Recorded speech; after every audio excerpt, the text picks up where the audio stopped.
ನಾನು ದೇವರ ಮೇಲೆ ಭಕ್ತಿಯನ್ನು ಇಟ್ಕೊಂಡಂಥವ್ರು. ದೇಶದ ಎಲ್ಲ ದೇವಾನುದೇವತೆಗಳನ್ನು ನಾನು ನಂಬಿದಂಥವ್ರು.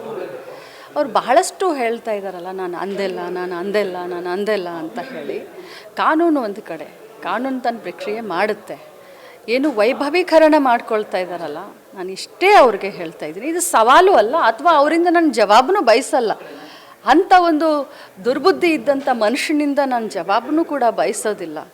ಆದರೆ ಜನರನ್ನು ದಿಕ್ಕು ತಪ್ಪಿಸುವಂಥ ಕೆಲಸ ಮಾಡ್ತಾ ಇದ್ದಾರೆ, ಜನರ ಕಣ್ಣಿಗೆ ಮಣ್ಣೆರ್ಚುವಂಥ ಕೆಲಸ ಮಾಡ್ತಾ ಇದ್ದಾರೆ.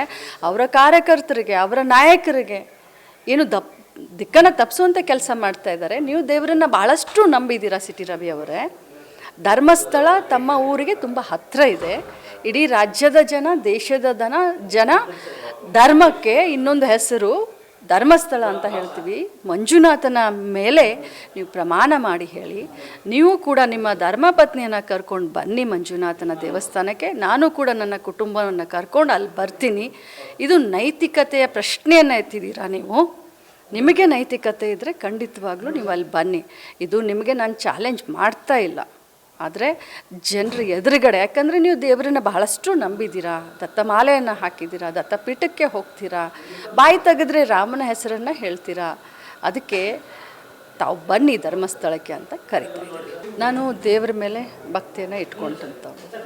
ದೇಶದ ಎಲ್ಲ ದೇವಾನುದೇವತೆಗಳನ್ನು ನಾನು ನಂಬಿದಂಥವ್ರು. ಅವ್ರು ಬಹಳಷ್ಟು ಹೇಳ್ತಾ ಇದ್ದಾರಲ್ಲ, ನಾನು ಅಂದೆಲ್ಲ ಅಂತ ಹೇಳಿ. ಕಾನೂನು ಒಂದು ಕಡೆ, ಕಾನೂನು ತನ್ನ ಪ್ರಕ್ರಿಯೆ ಮಾಡುತ್ತೆ. ಏನು ವೈಭವೀಕರಣ ಮಾಡ್ಕೊಳ್ತಾ ಇದ್ದಾರಲ್ಲ, ನಾನು ಇಷ್ಟೇ ಅವ್ರಿಗೆ ಹೇಳ್ತಾ ಇದ್ದೀನಿ, ಇದು ಸವಾಲು ಅಲ್ಲ, ಅಥವಾ ಅವರಿಂದ ನಾನು ಜವಾಬನ್ನು ಬಯಸಲ್ಲ.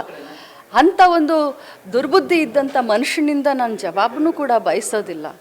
ಆದರೆ ಜನರನ್ನು ದಿಕ್ಕು ತಪ್ಪಿಸುವಂಥ ಕೆಲಸ ಮಾಡ್ತಾ ಇದ್ದಾರೆ, ಜನರ ಕಣ್ಣಿಗೆ ಮಣ್ಣೆರ್ಚುವಂಥ ಕೆಲಸ ಮಾಡ್ತಾ ಇದ್ದಾರೆ.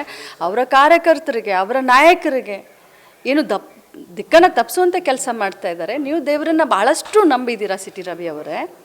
ಧರ್ಮಸ್ಥಳ ತಮ್ಮ ಊರಿಗೆ ತುಂಬ ಹತ್ತಿರ ಇದೆ. ಇಡೀ ರಾಜ್ಯದ ಜನ, ದೇಶದ ಜನ ಧರ್ಮಕ್ಕೆ ಇನ್ನೊಂದು ಹೆಸರು ಧರ್ಮಸ್ಥಳ ಅಂತ ಹೇಳ್ತೀವಿ. ಮಂಜುನಾಥನ ಮೇಲೆ ನೀವು ಪ್ರಮಾಣ ಮಾಡಿ ಹೇಳಿ. ನೀವು ಕೂಡ ನಿಮ್ಮ ಧರ್ಮಪತ್ನಿಯನ್ನು ಕರ್ಕೊಂಡು ಬನ್ನಿ ಮಂಜುನಾಥನ ದೇವಸ್ಥಾನಕ್ಕೆ. ನಾನು ಕೂಡ ನನ್ನ ಕುಟುಂಬವನ್ನು ಕರ್ಕೊಂಡು ಅಲ್ಲಿ ಬರ್ತೀನಿ. ಇದು ನೈತಿಕತೆಯ ಪ್ರಶ್ನೆಯನ್ನು ಎತ್ತಿದ್ದೀರಾ ನೀವು. ನಿಮಗೆ ನೈತಿಕತೆ ಇದ್ದರೆ ಖಂಡಿತವಾಗ್ಲೂ ನೀವು ಅಲ್ಲಿ ಬನ್ನಿ. ಇದು ನಿಮಗೆ ನಾನು ಚಾಲೆಂಜ್ ಮಾಡ್ತಾ ಇಲ್ಲ, ಆದರೆ ಜನರ ಎದುರುಗಡೆ, ಯಾಕಂದರೆ ನೀವು ದೇವರನ್ನ ಬಹಳಷ್ಟು ನಂಬಿದ್ದೀರಾ, ದತ್ತಮಾಲೆಯನ್ನು ಹಾಕಿದ್ದೀರಾ, ದತ್ತಪೀಠಕ್ಕೆ ಹೋಗ್ತೀರಾ, ಬಾಯಿ ತೆಗೆದ್ರೆ ರಾಮನ ಹೆಸರನ್ನು ಹೇಳ್ತೀರಾ. ಅದಕ್ಕೆ ತಾವು ಬನ್ನಿ ಧರ್ಮಸ್ಥಳಕ್ಕೆ ಅಂತ ಕರಿತಾ ಇದ್ದೀನಿ. ಗ್ಯಾರಂಟಿ ನ್ಯೂಸ್, ಸುದ್ದಿ ಖಚಿತ, ನ್ಯಾಯ ನಿಶ್ಚಿತ.